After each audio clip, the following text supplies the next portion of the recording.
please be upstanding for the Vice Chancellor.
Causa huius convocationis est et gradus doctoris in Iuri Civilli, in Dominum Gulielmum Jefferson Hague, Baronum de Richmond, Magistrum in Artibus, viac virtute diplomatis conferator, et idem in officium cancellarii huius universitatis admittatur, nec non ut alia peraganta quae ad venerabilim hanc domum spectant.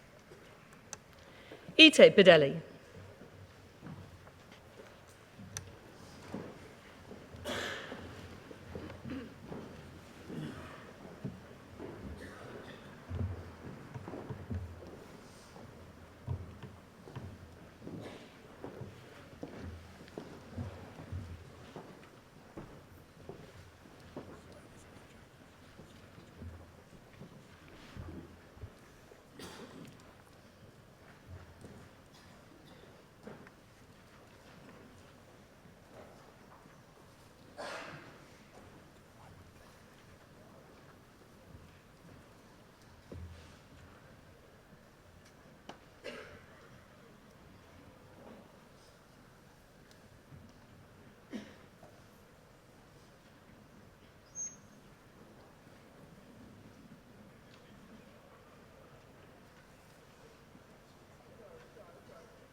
please be upstanding to the Chancellor elect.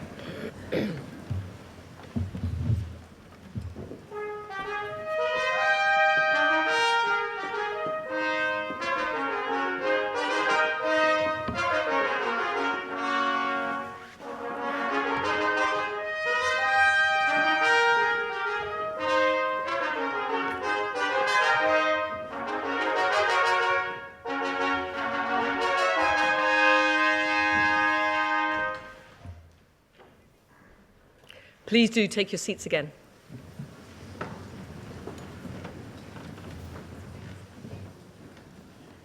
Invitamus cantatores ut nos delectent.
Registraria egregia, tolla, lege instrumentum electionis.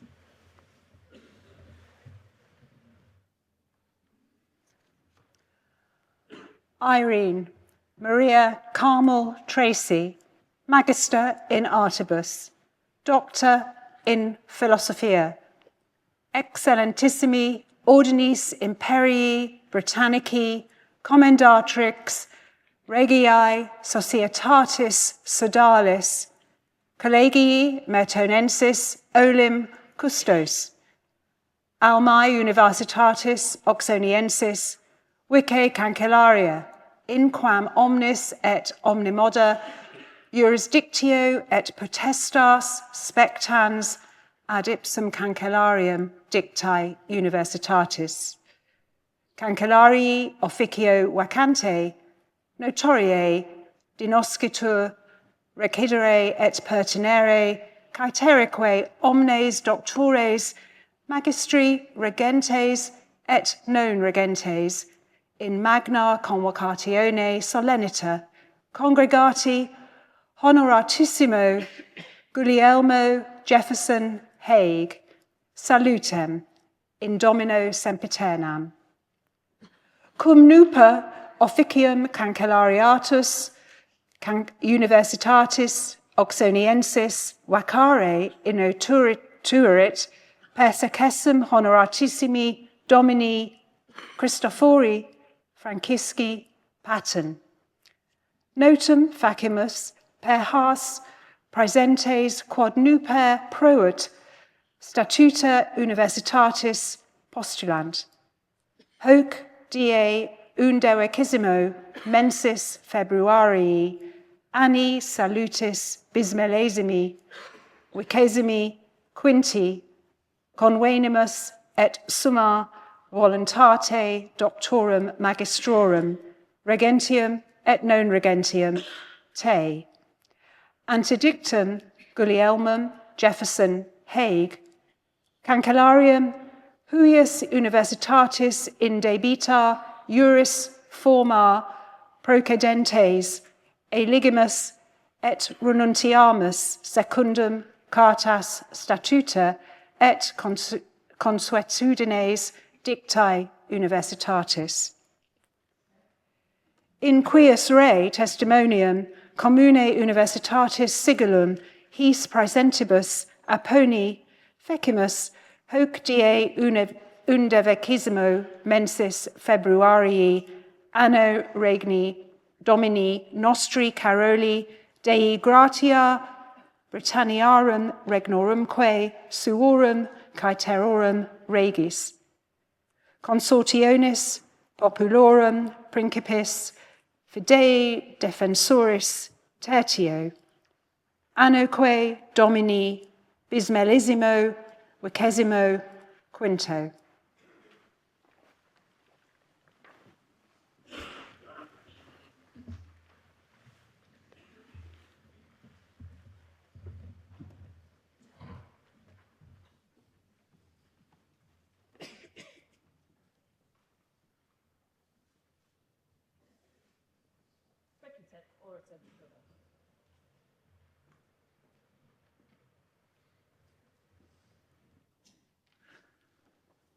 Cancellarius magistris scholaris Universitatis Oxoniensis omnibus ad quos praesentes litterae pervenerent salutem in domino sempiternam. Cum diu ex more nobis furit homines illustrissimus et eos praesertem qui nobis cum intimis et societatis et studiorum vinculis conjuncti sunt, praecipo aliquo honore quantum possumus insignire. Cumque vir ad modum honorabilis Guglielmus Jefferson Hague, Baron Hague de Richmond, regiae majestatis ex intimo concilio, in re publica et honorum et honorum cursum per egeret praeclarissimum. Cumque iam ad ineunta juventute animo et audaci et certo de sententiis suis nec non de partium suarum principiis conciliisque suaseret. Cumque se discipulum huius universitatis, collegii videlicet beatae Mariae Magdalenae solertem eruditum praeburit. Cumque semper leporem cum urbanitate suaviter conjunctum expromseret. Cumque in historiis scribendis vim ingenii sedulitatis rationis exhiburit. Cumque nobis persuaseret se mores nostros investigationum disciplinaeque liberos et securos respectatos conservatorum. Cumque Dominus Cancellarius rite electus dignitatem apud nos amplissimam, locum excelsissimum, potestatem possedeat supremam. Nos ergo, tantum virum admirati, in orationibus eloquentissimum, in rebus gerendis assiduum, erga hanc academiam piantissimum, in frequenti congregationes domo praedictum Guglielmum Jefferson Hague, Baronem Hague de Richmond, doctorem in jure civili renuntiamus, eumque vi ac virtute huius diplomatis, omnibus iuribus et privilegiis adficimus, quae ad hunc gradum spectant. In cuius re testimonium sigillum universitatis, quo hac in parte utimor ad pudendam curavimus. Datum, in domo congregationis, die unde vicensimo mensis februarie, anno salutis, bis millesimo vicesimo quinto.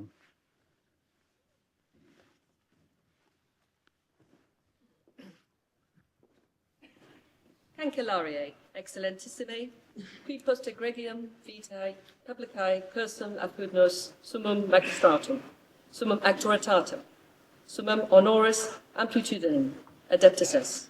Ego, actuaritate mea et totis universitatis, hic non vi ac virtute huius diplomatis, admitto te aguardam doctoris iure civili.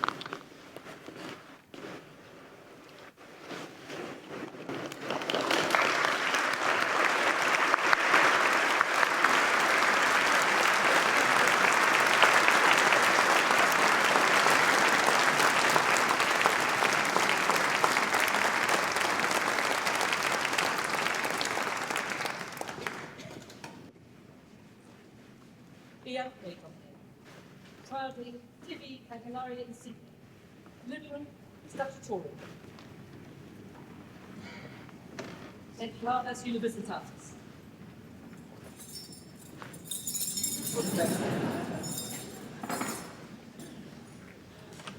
Nec non diploma doctoris in iure civili, ut calcissimo huius universitatis honorare post hoc bonaris.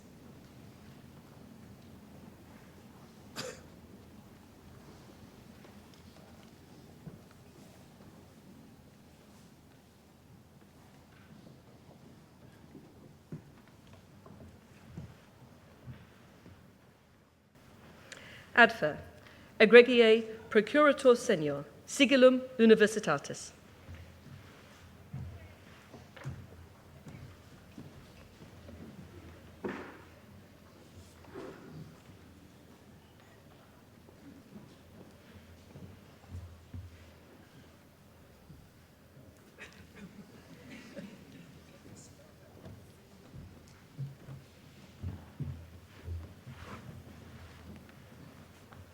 Adfer, egregiae procurator junior, sigillum cancellariatus.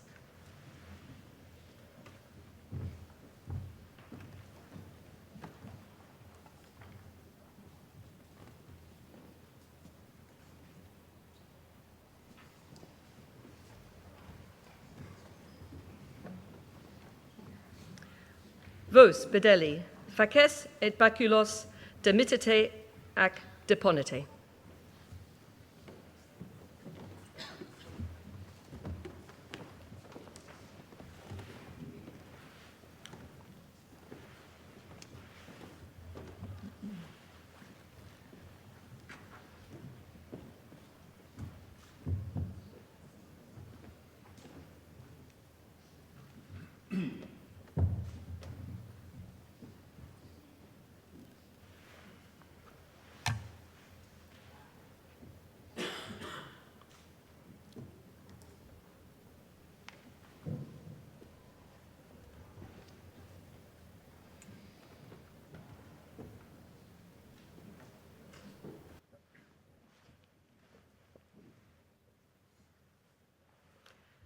Doctor, illustrissime et honoratissime, Guglielme Jefferson Hague, tu ad officium ac munus summi universitatis cancellariae lupus summa voluntate rite electus es.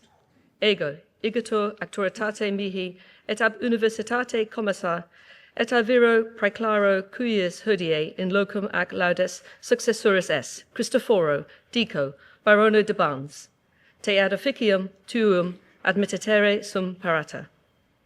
Tu dabis fidem, quod omnia et singula statuta, libertates, consuetudines iura et privilegia istius universitatis, quaecunque, partialitate remota indifferenta, bene et fidelita, quantum in te fuerit, et ad tuam notitiam devenerint durante officio tuo tuerberis et conservabis, item quod ea omnia fidelita, exequeris quae ad officium summi Universitatis Cancellariae spectant. Do fide. Domine, illustrissime et honoratissime, ego, actoritate mea et totis universitatis admitto te ad officium summi istius Universitatis Cancellarii. Tuo sub patrocinio iura nostra et privilegia tuta fore procerto habemus, ut sub eodum studia nostra magisque florient, ut omnia tibi et universitati fausta evenient, ut Dio rei publicae nostrae academicae felicita praesis. Deus optimus maximus, ut concedat ex animo precor.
Domini Doctoris Vosque Magistri Universitatis Habetis Cancellarium.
Illustrissime et honoratissime Domine Cancellare, licetne Anglicae loqui?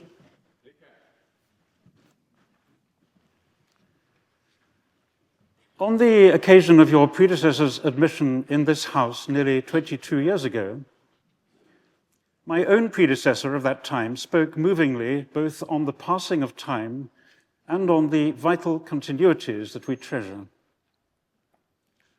Many chancellors and many public orators have come and gone since the early days of this university. As for chancellors, as of this day, we have had 160, counting only once each of those who served more than one term. Already by the 15th century, there had been the best part of 100 tenures. It seems that long service has become the norm more recently, and it is a happy thought that you too will be with us now for many years. In recent generations, retirement from the chancellorship has tended to be a necessary step in transmigration. But elsewhere, we often hear of other persuasive reasons for stepping down or aside from service. Prince Philip, the late Duke of Edinburgh, one-time Chancellor of Cambridge University, said that he stood down because he could no longer stand up. Were Lord Patten, or Chris, as we have come to know him, to say this, I would earnestly beg to differ. Taking a well-deserved break would be a truer explanation. After all, there are precedents. If I may use academic terminology, the great creator himself took a sabbatical, the first, indeed, after a busy week one of his term. And our cosmologists are still, I think, uncertain about how he spent North Week. As a waggish Oxford colleague of mine once put it more poetically, "Oh well," said God, "I think I've done my best, and now it's Saturday, I'll take a rest." Yes, I should be less extravagant in my analogies. Our former Chancellor may, in one or two respects, be compared with the late Pope Benedict XVI. A shared interest, of course, if from different angles in religious faith, but also the ability to stand down and yet remain on his feet while still having much in life to contribute. While I suspect that neither the papacy nor, fixed terms notwithstanding, the Oxford Chancellorship can accurately be said to be subject to an employer-justified retirement age, before me you sit, sir, as youthful evidence of intergenerational fairness. Meanwhile, we fondly salute our former Chancellor, and I, never being one for over-strict exactitude, I say to him a heartfelt, if improperly midweek, Shabbat Shalom, and a happy move to his next phase in life. Chris remembers his undergraduate days as he put it, a golden age for historians. Have these two last decades been a golden age for the university? Well, suffice it to say that during his years, many, including him, have done their utmost to make it so. And you, my Lord Chancellor, may rest assured that with you, we aim to extend that age, if golden it be. Now, it can hardly be denied that Latin, which I would like to think was once in the DNA, as it were, of any good Catholic schoolboy, as it has been of Lord Patten, has become something of a twilight extracurricular in the Roman Church as a whole. Once again, let us rejoice, gaudeamus, that the language is alive and well here, and part of our real, or occasionally surreal, world. Accordingly, I now ask you, before returning to our vernacular, Domine Cancellare, licetne Latine loqui. Bene, bene. Optimum.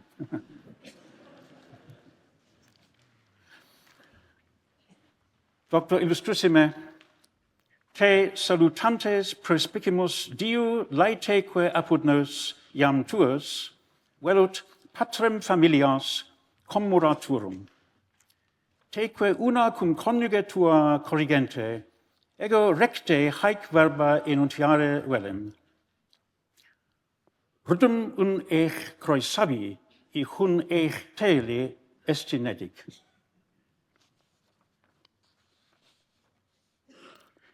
It was said by my esteemed earlier predecessor that Chancellor Roy Jenkins, Chancellor from 1987 to 2003, had been an exception to a sad commonplace, namely that the office of Home Secretary had often been the graveyard of so many promising careers. I will not go so far in thinking of the leadership of the Conservative Party. It has, after all, been one of the many steps and even more distinguished positions on the way to the place you now occupy with us. And some of those distinctions may be read in your booklets. Nor, in my opinion, is this, our democratic republic of letters, yet any kind of graveyard. To be sure, we have wondered at times exactly what kind of democracy it is that prevails here, direct or representative. But I would hope to dismiss the Westminster parliamentary model that Baron Hailsham of St. Marylebone, Christchurch, All Souls, and sometime would-be leader of the Conservative Party, identified as what he called elective dictatorship. We have heard the party leadership of your earlier days described as a poisoned chalice, in the sense that, I quote, when a party has been in power for many years, they get the blame for what is seen as wrong, but do not get the credit for successes. Plus ça change. But as for chalices, while I would hesitate to present this, your new office, as the Holy Grail, I predict more confidently that many will be those among us who wish to offer you the best of what they have, correctly passed, naturally, in the right direction round the table. The liberal press, available alongside much other reading in all good common rooms, tells us in sometimes conflicted tones that you will find that much has changed in Oxford, and also that little has changed, indeed too little, since those happy Magdalen days at the end of which you achieved your first-class degree. You will be the best judge, but we do not expect to hear you assert that nothing has changed. We hope that you will find us energetically striving for ever higher standards in research and teaching, combined with, and not compromised by, increased access and engagement, both with the wider academy and with the national and international outside world. An engagement that is frank, productive, and untrammeled by fashionable orthodoxies or by fear of controversy. We note that you were, in your time, president of the Oxford Union, and we feel sure that those were good days of open debate for all, when we listened to each other courteously, critically, and constructively. You modestly credit that success in finals to what you called last-minute cramming. Well, it should be said more in your favor that last-minute cramming has not always been so rewarded. I thought until very recently that it was in history that you were schooled here. This was, I plead, an understandable misapprehension. You have, after all, written highly commended history books, though their very readability should have been enough to suggest that you were not adversely influenced by the profession.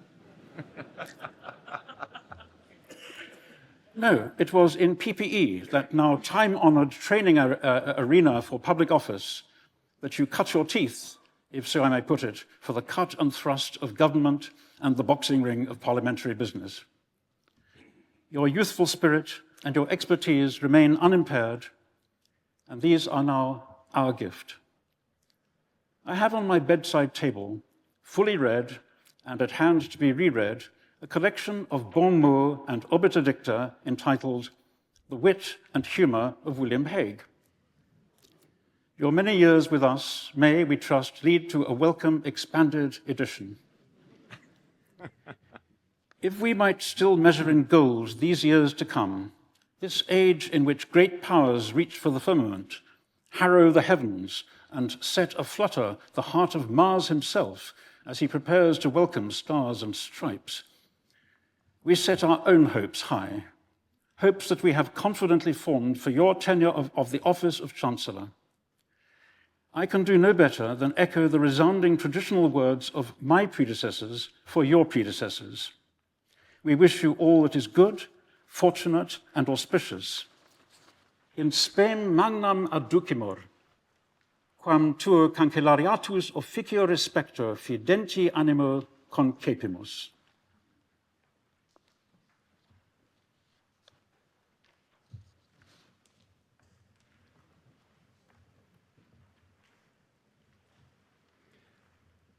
Orata publicae, ita exordiri velim et gratias tibi ex animo agam, et qui tale benignitate sis locutus, adioque familiariter salutationibus, adio curate officiis decoris operam dedoris, quae laudem quandam pepererunt huic universitate. Vice cancellariae, quoque gratias habeo, nec non bedelis, et eis omnibus qui haec officia perficiendia curarant, praecipueque coro cantantium mei ipsius colliegi dilecti, qui ita venuste cantaverent, et vobis denique hic convocatis, qui me cancellarium creatum nuper sumo studio exceperitis. Expedit nunc, ut opinio, me libertatem lingua vernacula utendi mihi adragare. That means I'm going to speak in English now. To repeat, public orator, I begin by expressing my heartfelt thanks to you for such generous remarks and for your dedication to the fine ceremonies and warm welcomes for which Oxford is known. I thank the Vice-Chancellor, the Beddells, and everyone who has made today's proceedings possible, in particular the magnificent choir of my own dear college for their beautiful singing. And I thank all of you, the Convocation, for electing me as your Chancellor and for your enthusiastic welcome in recent weeks. Every visit I have made so far and every conversation has intensified my excitement about the years to come. I happily dedicate myself today to working with you and for you. It is a wonderful event that we have a Chancellor Emeritus here.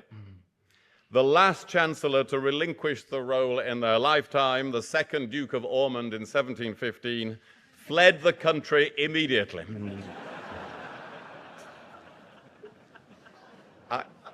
I am very pleased that Chris has seen no need to do so. It means I am the first occupant of this office in centuries who can benefit from the advice of a hugely respected predecessor. 28 years ago, I was part of the UK delegation at the handover of Hong Kong, waving off Chris on the royal yacht as he ceased to be the governor. And I saw then that he left admired by all and loved by many. Such is his dedication to public service that here, in an entirely different place, the same is true again. And Lavender has so often added to that service with her own presence and enthusiasm. And Fionn is, like me, beyond delighted to be able to return to Oxford for the many hundreds of occasions we hope to share with you over the coming years. I am fortunate in having known not just my immediate predecessor, but two more before him. Harold Macmillan was 90 when I, in my 20s, eagerly told him of my plans to enter Parliament and presumptuously asked for his advice on running the country once I got there. There was a long pause as he took me in, with the penetrating gaze of those hooded eyes. "Young man," he said, "don't do too much too soon." And that was it. That was the totality of his advice. I thought it was useless, but 10 years 10 years later, when I had rashly allowed myself to be elected leader of my party, I realized how very shrewd that advice had been. Roy Jenkins gave me more detailed advice, and this time I acted on it. Hearing that I intended to write a book on Pitt the Younger, he took me out to lunch. If you are picturing at this point claret flowing liberally in a smart London club, you are correct. He asked me what word limit my publisher had given me. I said 150,000 words. Well, he said, the first thing you need to know is to take no notice of that whatsoever. He said, if you are enjoying writing, the readers will enjoy reading it. You can add another 100,000 words and they'll publish it anyway. So I did. And they did. Which is why my books are much longer than anybody ever intended. And then he said, the next thing you need to know is to start tomorrow. Far too many people, he said, waste time mapping out what they're going to do. He said, just get going and work it out as you go along. Now, this might not be good advice for every D.Phil. But Roy saw writing a book as a thrilling exploration, a mystery journey to be enjoyed to the full. And he thought the same of being Chancellor of Oxford. Having adopted entirely his approach to writing, I see no reason not to adopt it as Chancellor. So my own thrilling exploration starts today. You can gather that I have much in common with these three predecessors. We have all been politicians. We have all worked across parties as well as within them. We have all adored Oxford. But in one crucial respect, we part company. They were all from Balliol. The last Magdalen alumnus to be elected Chancellor was Cardinal Pole in 1556. He was a divisive figure. He served for 2 years and would certainly have been one of those predecessors who fled the country when Queen Mary died, had he not promptly died himself. So perhaps it's no surprise that 469 years have had to pass for Magdalen to be given another chance. At my matriculation as a Magdalen undergraduate here in the Sheldonian, I sat with a group of friends I had just met. And I am very touched to say that the same group of friends is sitting here now, towards the back over there. We have kept in contact ever since. Today it seems extraordinary that the day of our matriculation, less than 50 years ago, was the first on which the majority of colleges, including our own, admitted women. Their arrival seemed entirely normal to us state schoolboys, but it was a shock to our privately educated colleagues, even though they soon judged it to be an entirely agreeable one. It is a reminder to those of us who remember the Oxford of half a century ago that it has changed radically in that time, and very much for the better. Oxford is dramatically more diverse on every parameter of gender, ethnicity, and ways of thinking than on the day we first walked in here in 1979. It is more global, largely due to the huge increase in the number of graduate students. Walk down Broad Street and you could bump into members of this university from any of 175 countries and territories, the vast majority of nations. Pause at the Clarendon Arch and you will find etched into it another change, the huge expansion of our list of the most generous benefactors whose philanthropy has helped transform this university. Walk on in almost any direction and you will see the results: a school of government, a business school, a center for humanities under construction, and much more. Chat to an undergraduate and you will find many who benefit from what you cannot see: scholarship schemes like Crankstart that make all the difference to the ability of thousands of students to come here. No wonder we carve the names of our benefactors in stone. The Oxford that has resulted from this, the Oxford of 2025, has renewed and reinvigorated its engagement with the world. Stroll further and you will pass Oxford Science Enterprises, the Oxford Internet Institute, and Oxford University Innovation. You will see science parks and medical centres on which humanity has come to rely. This is the Oxford whose COVID vaccine saved over 6 million lives, and whose malaria vaccine is even now being rolled out across Africa. Here we have by far the highest research income of any UK university. Recent months have seen remarkable innovations in life sciences, highly successful student-led enterprises, the deciphering of ancient scrolls, and now quantum teleportation. Many of the world's most important breakthroughs are being made here. This is a very outward-looking Oxford, with brilliantly successful spin-outs expanding across Oxfordshire, and major programs on global education and modern slavery reaching across the world. In the 1830s, our forebears initially resisted the construction of a railway to London for fear of the habits that students would form there. In the 2020s, we are positively delighted with the idea of a railway to Cambridge. You can't get more open-minded than that. To have moved Oxford on so successfully in the last half-century is an immense achievement by vice-chancellors, heads of departments, and many brilliant academics. So while the body of this ceremony consists of granting honours to me, for which I am deeply grateful, I honour and thank you for ensuring that, incredibly, a university that is one of the very oldest in the world, the first document requiring the appointment of a chancellor is older than Magna Carta. That very old university is at its strongest today and is recognized as one of the greatest centers of teaching and research that has ever been created. Today's modern university has been built on its enduring strengths, dozens of colleges and halls, 4 of our nation's finest museums, the oldest botanical garden in Britain, and some of the foremost libraries of human civilization.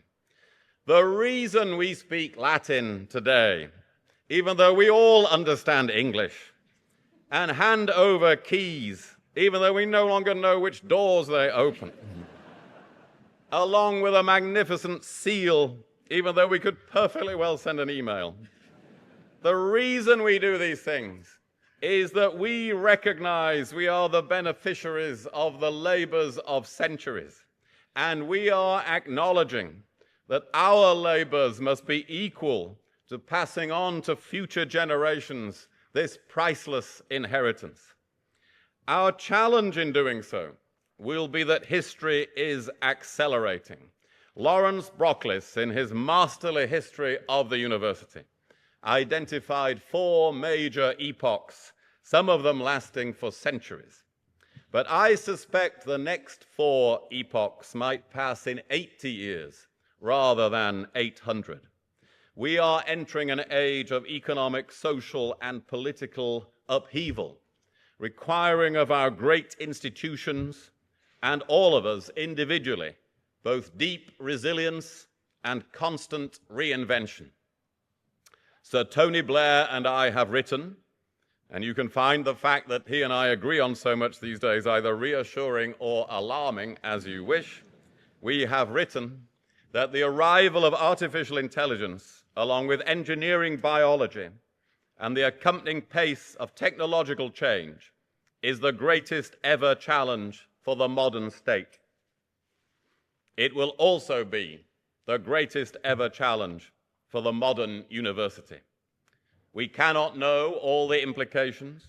We do not even know which forms of AI will become preeminent, although since we have been ranked as the #1 university in the world for computer science, we have a good chance of working that out.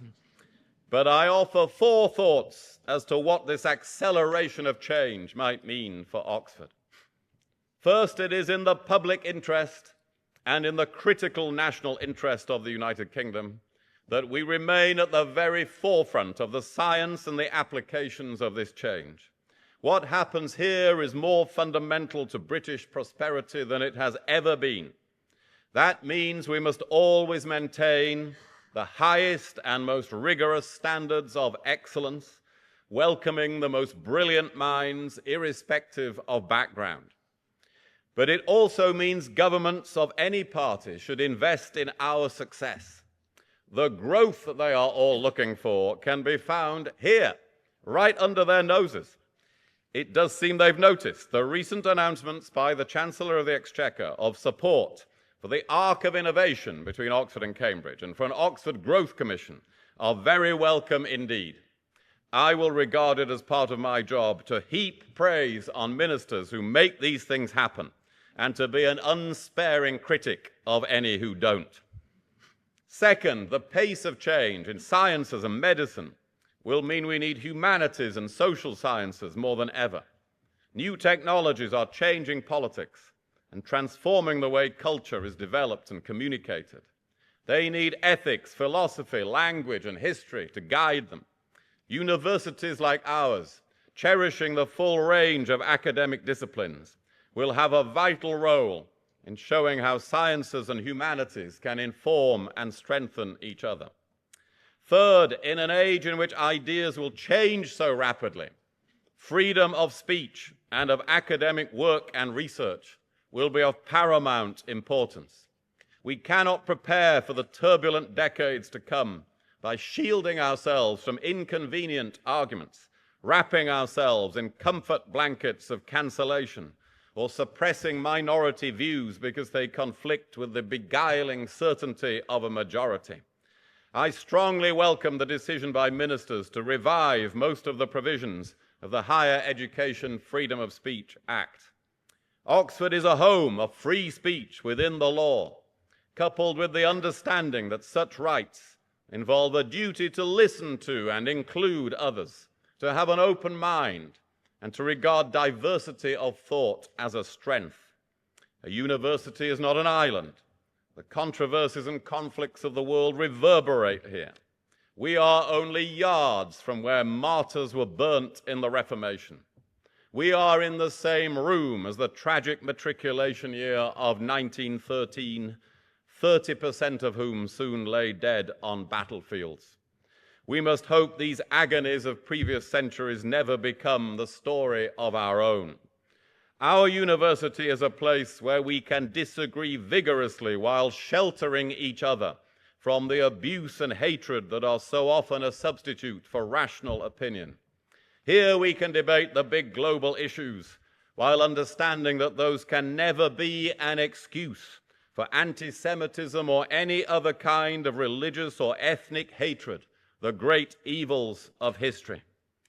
We do not need to agree on everything. Indeed, we should not. I'm pleased to say we don't need a foreign policy because we are not a country, nor do we need a view on every daily occurrence because we are not a newspaper. The concern of a university is that opinions are reached on the basis of truth, reason, and knowledge, which in turn requires thinking and speaking with freedom.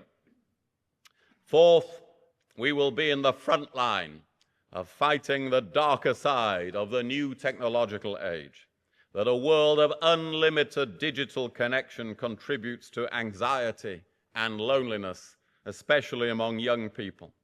This new age will only turn out well if it allows us more scope to enjoy being human, rather than form our relationships with machines. In Oxford, we have the great strengths of personal tuition, college communities, and high achievements in sports and music. It should always be a place where we seek each other's company, not stare into smartphones. Coming here should be to experience what it is like not only to pursue excellence, but to be irrepressibly and exuberantly human. That includes understanding that we are part of nature, encouraging and highlighting the work of botanists and biologists in and around Oxford is a task Fionn and I will particularly enjoy. These then are 4 possible tests for great centers of learning in a time of scientific revolution to maintain world-leading standards and research, to intensify work across disciplines, to encourage free thought and speech without hatred, and to maintain our essential humanity. I will look forward to debating them, as I understand very well that one of the great strengths of Oxford is that no individual decides what is going to happen, least of all the Chancellor.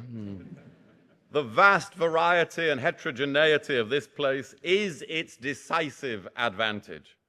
With 56 departments, 43 colleges and halls, 43 institutes, and 78 committees of the Council of the University alone, we will make mistakes, but we will never all make the same mistake at the same time.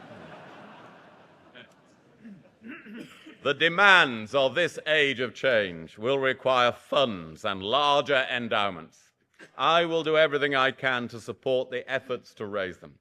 I am looking forward to meeting thousands of our alumni at home and abroad, and to encouraging even more of them to give their time, service, and resources to the university that helped release their talents. The role of the Chancellor always evolves, and if you are the 160th, it is not easy to define yourself by reference to all your predecessors. I am sure you will find me less interfering than Lord Curzon, not so dogmatic as Oliver Cromwell, perhaps a touch less strict than the Duke of Wellington, hopefully more unifying than Cardinal Pole. But I will do well to follow the example of my most recent predecessors in upholding the idea of a great liberal university built on ancient traditions, but at the cutting edge of modernity, opening brilliant minds with the power of debate, inquiry, and reason. I will celebrate and articulate your achievements. I will urge you on when you have doubts, and I will help protect you when your freedoms are under threat. I look forward, more than anything I have ever done, to representing and championing one of the greatest institutions in the world, the University of Oxford.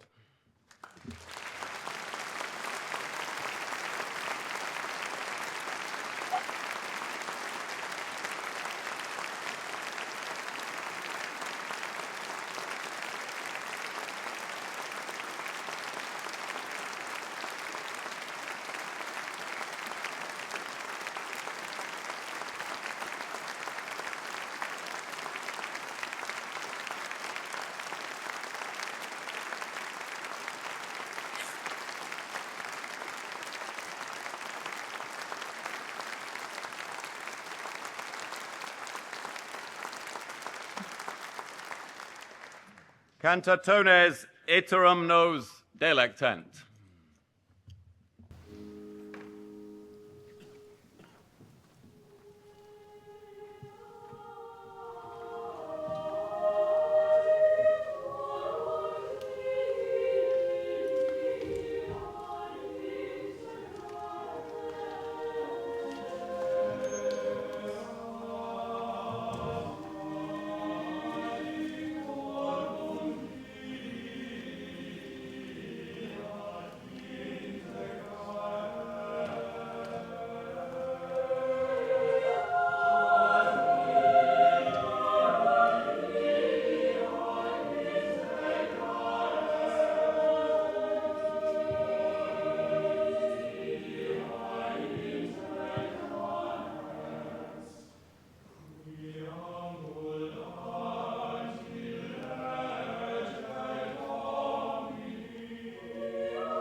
Vice Cancellaria mea insignissima, redo tibi tuisque insignia cancellariatus.